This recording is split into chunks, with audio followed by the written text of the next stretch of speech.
ଜୟ ଜଗନ୍ନାଥ। ନମସ୍କାର। ଆସନ୍ତୁ ଜାଣିବା ବିଛା ରାଶି ଜାତକର ଏ ବର୍ଷର ଶୁଭାଶୁଭ ଫଳ। ବର୍ଷ ଆରମ୍ଭରୁ ଗୁରୁଗ୍ରହ ବୃଷ ରାଶିରେ ବିରାଜମାନ କରି ଶରୀର ଭାବ, ଆୟ ଭାବ, ବିକ୍ର ଭାବକୁ ପୂର୍ଣ୍ଣ ଦୃଷ୍ଟିରେ ଦେଖିବା ଫଳରେ ଅସୀମ କୃପା ପ୍ରଦାନ କରୁଛନ୍ତି। ଶାରୀରିକ ସମସ୍ୟାରୁ ମୁକ୍ତି ପାଇବା ସହ ମାନସିକ ସମସ୍ୟାରୁ ମଧ୍ୟ ମୁକ୍ତି ମିଳିବ। ସୁଯୋଗ ହାତ ପାହାନ୍ତରେ ପାଇ ଶତ୍ରୁମାନଙ୍କୁ ମୁକାବିଲା କରିପାରିବେ।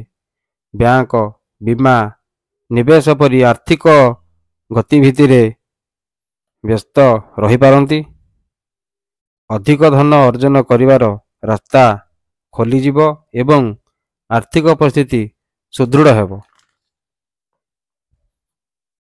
କର୍ମକ୍ଷେତ୍ରରେ ଉଚ୍ଚାଧିକାରୀ ବରିଷ୍ଠ ବ୍ୟକ୍ତିଙ୍କ ସହ ସୁସମ୍ପର୍କ ଫଳରେ ପ୍ରଶଂସା ପାଇବେ। କର୍ମକ୍ଷେତ୍ରରେ ଦାୟିତ୍ୱ ବଢ଼ିବା ସହ ମିତ୍ରମାନଙ୍କର ସାହାଯ୍ୟ ମିଳିବ। ସନ୍ତାନର ଭବିଷ୍ୟତ ପାଇଁ ପୁଞ୍ଜିନିବେଶ କରିବେ। ସନ୍ତାନମାନେ ପରୀକ୍ଷାରେ ଉତ୍ତୀର୍ଣ୍ଣ ହୋଇ ଉଚ୍ଚ ଶିକ୍ଷାରେ ଶ୍ରେଷ୍ଠ ସ୍ଥାନ ଲାଭ କରିବେ। ସନ୍ତାନମାନଙ୍କର ନୂତନ କର୍ମ ପ୍ରାପ୍ତି ସହ ବିବାହ ଆଦି କର୍ମ ସୁରୁଖୁରୁରେ ହେବ। ଦାମ୍ପତ୍ୟ ଜୀବନରେ ସୁଖ ଶାନ୍ତି ଭରପୁର ରହିବ। ପରିବାରରେ ଗୁରୁଜନମାନଙ୍କ ସହଯୋଗ ପ୍ରାପ୍ତ ହେବ ଏବଂ ପରିବାରରେ ସଦସ୍ୟଙ୍କ ଏକତ୍ରିତ କରିବାର ସଫଳ ହେବେ। ଭାଗ୍ୟଭାବ ଚମକି ଉଠିବ। କ୍ୟାରିୟରରେ ଉତ୍ତମ ଫଳ ପ୍ରାପ୍ତି ହେବ। ବିଭାଗୀୟ ପରୀକ୍ଷା, ପ୍ରତିଯୋଗୀ ପରୀକ୍ଷାର ମନ ଅନୁକୂଳ ହେବା ସହିତ ନୂତନ କର୍ମରେ ନିଯୁକ୍ତି ପାଇବେ। ଜାଗା, ଜମି, ବାସଗୃହ କ୍ରୟ କରିବାରେ ସୁବିଧା ପାଇପାରିବେ। ସାମାଜିକ କ୍ଷେତ୍ରରେ ଅଧିକରୁ ଅଧିକ ଲୋକ ସମର୍ଥନ ପାଇବେ। ଇଲେକ୍ଟ୍ରି, ଠିକା ବ୍ୟବସାୟୀ, ଧାତୁ ବ୍ୟବସାୟୀ, ଔଷଧ ବ୍ୟବସାୟୀ ଏବଂ ଭୋଜନାଳୟ, କାରଖାନା, କଳକାରଖାନା, ଖଣିଜ ପଦାର୍ଥ, ଗ୍ରୋସରୀ ବ୍ୟବସାୟ କରୁଥିବା ବ୍ୟକ୍ତିମାନେ ବା ଏହି ସଂସ୍ଥାରେ କର୍ମରତ ଥିବା ବ୍ୟକ୍ତିମାନେ ବିଶେଷ ଲାଭ ପାଇବେ। ଜୀବନରେ କିଛି ସକାରାତ୍ମକ ଭାବନା ସୃଷ୍ଟି ହେବ। ଅନେକ କ୍ଷେତ୍ରରେ ଅତ୍ୟନ୍ତ ଶୁଭ ଫଳ ମିଳିବ। ରାଜନୀତି କ୍ଷେତ୍ରରେ କର୍ମକର୍ତ୍ତାଙ୍କ ସୁଦୃଷ୍ଟି ସହ କର୍ମକର୍ତ୍ତା ସହଯୋଗ ମଧ୍ୟ ମିଳିବ।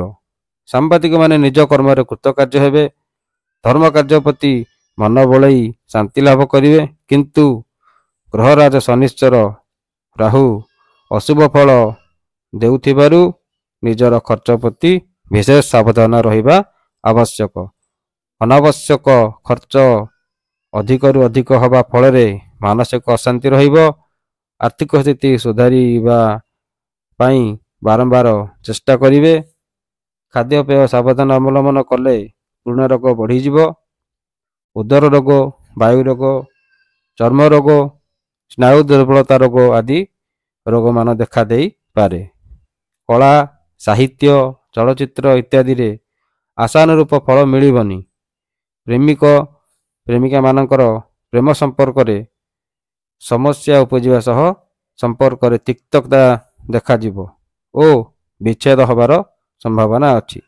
ତେଣୁ ଏହି ଅଶୁଭତାକୁ ଖଣ୍ଡନ କରିବା ପାଇଁ ଓ ଶୁଭତାକୁ ଲାଭ କରିବା ପାଇଁ ପ୍ରତ୍ୟେକ ଦିନ କଦଳୀ ଗଛ ମୂଳରେ ହଳଦୀ ପାଣି ଦିଅନ୍ତୁ। ଅସହାୟଙ୍କୁ ସାହାଯ୍ୟ କରନ୍ତୁ। ଶନିବାର ମାନଙ୍କରେ କିଛି ଫିଟିକିରି ଓ ଗୋମୂତ୍ର ପକେଇ ଘରକୁ ଭଲ ଭାବେ ପୋଛନ୍ତୁ।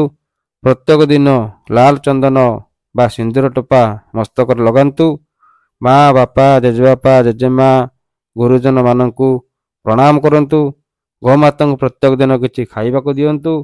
ତେବେ ଦେଖିବେ କୌଣସି ପ୍ରକାର ସମସ୍ୟା ଉପୁଜିବ ନାହିଁ ଏବଂ ବର୍ଷଟି ଭଲରେ କଟିବା ସହ ମଙ୍ଗଳମୟ ହେବ। ଜୟ ଜଗନ୍ନାଥ।